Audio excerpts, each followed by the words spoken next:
The theme, transition, transformation and sustainable institution, it speaks to the Nigerian environment as it were. You find that the reason why our democracy isn't thriving is because we don't have sustainable institutions. We don't have institutions. Even the focal point of this regime, which is the fight against corruption, the only way to fight corruption is to have institutions, credible institutions, institutions that operate on their own, not institutions that are controlled by the whims and caprices of an individual. So when you're able to transform and create sustainable institutions, it endears democracy, it improves the standard of living of the individuals, everything in total changes. The focal point of this regime is the fight against corruption.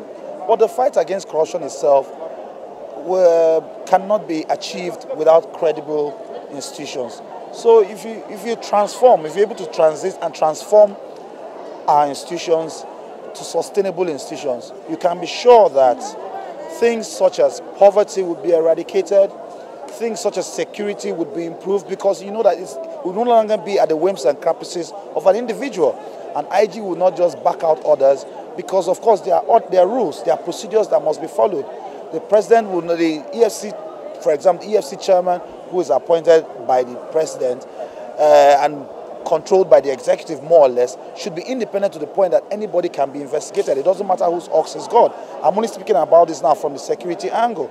Even poverty in itself, you know, even the CBN, so many things need to change, and it can only happen by sustainable and credible institutions. Okay, fantastic delivery. What is your own definition of democracy? Well,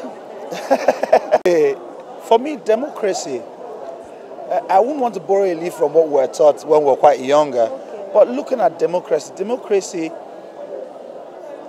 is focused on the citizens.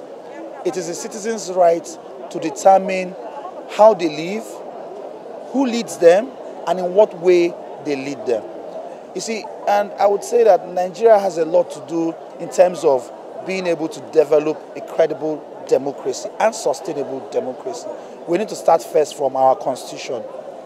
Let us go back to the drawing board and let all sections of the country be equally represented. Then democracy will start from there.